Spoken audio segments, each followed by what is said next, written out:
Dear viewers, Drishti Eyes presents to you a new program, Editorial Analysis.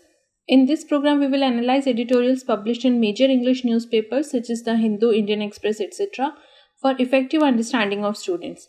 In this program, we will mainly focus on three things. First, establishing link of the editorial to UPSC syllabus. Second, understanding the main points of editorial. And third, discussing important concepts mentioned in editorial or which are necessary to understand the editorial. Please feel free to give your suggestions and opinions. Let's start with today's editorial analysis. Today's editorial has been taken up from Indian Express and it came under the name Think Smarter. It basically talks about the smart cities missions and the lack of importance given to health under the mission. Under UPSC syllabus, you can link it with GS2 under government policies and interventions for development in various sectors and issues arising out of their design. Issues relating to development and management of social sectors such as health, education and human resource. And in GS3 also, since it's about smart cities, you can link it to infrastructure. The basic theme of editorial starts with the smart cities mission, which was supposed to approach urban planning creatively. However, it failed to give due importance to one crucial aspect, that is health. The editorial says that the most important lesson that COVID-19 has taught us is that even the most developed and advanced nations, which are technologically capable and are resource rich, have not been able to protect the lives and health of their citizens from a medieval plague. Even though we have advanced so much technologically and scientifically, yet this virus could affect us so dearly and impact our health. And this pandemic has shown us that a political, culture and economic system which is hugely tilted towards increasing GDP, that is economy of the country or of the world, need to assess its priorities and should invest more in the health of the citizen rather than the growth itself. We need to take care of the engines of growth, which are the citizens. Historically, if you look at India's case, India has been woefully inadequate in investing in school education and health, the two most important things which lay the foundations to a mature society. If you have sound health system and a sound education system, you are building the future of a nation. However, in India, these sectors have remained neglected even by the reforms process. Now, if you take an example, India had launched its Smart Cities mission in 2015. However, if you look at the components of Smart Cities missions, the foundational importance of health has been neglected yet again. Even when we are trying to create a smarter urban landscapes, we are not giving the due importance to the health. Now, let us see how much focus has been given to health under the Smart City mission. Only 1.18% of 5861 projects which have been okayed since 2015 are taking care of health, which is very inadequate, 1.18%. In fiscal terms, if you take the accounting, it is only 1.03%. So look at the numbers here, 1.18%. If you look at it project wise and if you look at it finance wise, it's just 1.03%, and it is woefully inadequate if you look at it by the standards of GDP also.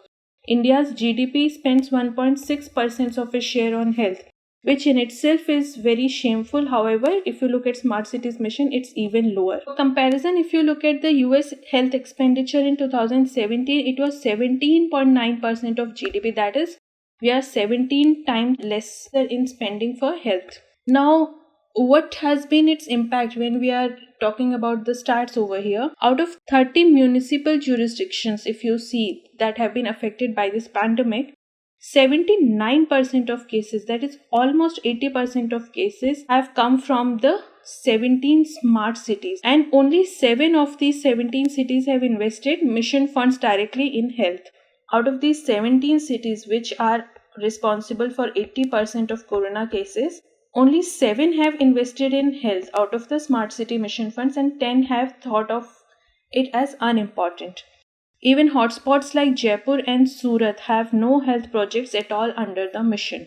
So Smart City mission is ignoring completely the most important aspect of any city or any place, which is health. Now let us see what exactly do we mean by smart city when we use the term smart city. If you go to the website itself says that smart city has no absolute definition. However, if you go by Western standards, a city which was using Internet of Things data to optimize its service and inculcate more of internet and information technology to run things smoothly was termed as SMART. In India's Ministry of Housing and Urban Affairs, this is only one of the aspects. IoT is only one of the aspects. The rest, all the others features focus on urban planning strategies for quality of life, such as reducing pollution, improving land use, and there is no mention of internet as such.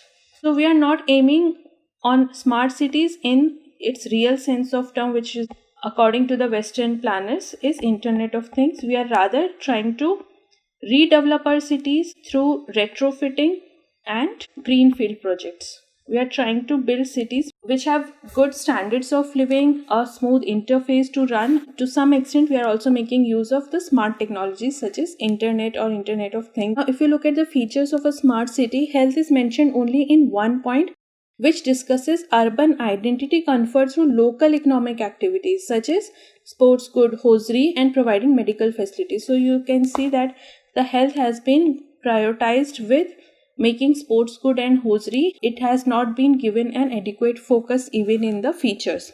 Health is not acknowledged as a substrate of productivity. That is, if you are focusing on health, you are actually improving productivity of human resources and you are improving the overall growth of the place. The health has not been given such a focus, and we just hope that as this pandemic goes away from India, it drives home the point that the mission needs to shift its priorities and pivot to health as soon as possible so that we have a better and secure future for the human resources residing in these urban settlements. Now let us see the key concepts. Under key concepts, first is Smart City Mission. Now it is an innovative initiative under Ministry of Housing and Urban Affairs which was started in 2015, and its basic aim is to drive economic growth and improve quality of life of people by enabling local development and technology.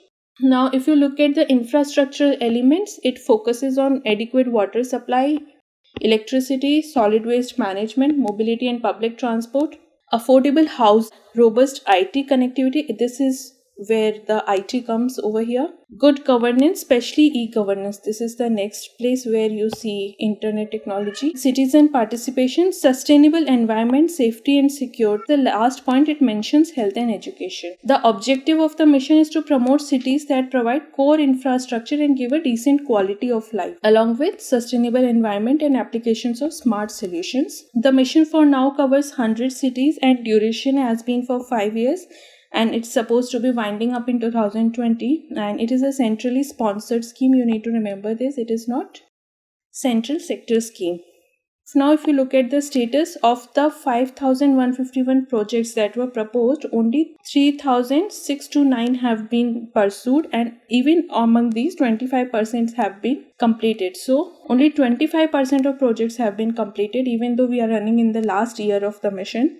And if you look in the terms of value, only 11% of the mission has been completed, which is woefully short of its targeted aim. Now, since we are talking of health, let us see what are the government's important policies and schemes have been in the recent years with respect to health. So first, it is Ayushman Bharat. It is government sponsored health insurance scheme which gives medical insurance of around 5 lakh rupees per family per year for secondary and tertiary medical care, and you can get treated under this health insurance scheme either in the government hospital or a private empanel hospital. Then next is Mission Indradhanush. This is basically a vaccination program to cover the immunization in the country, and under this, and it basically aims to cover 10 preventable diseases against which the children can be protected.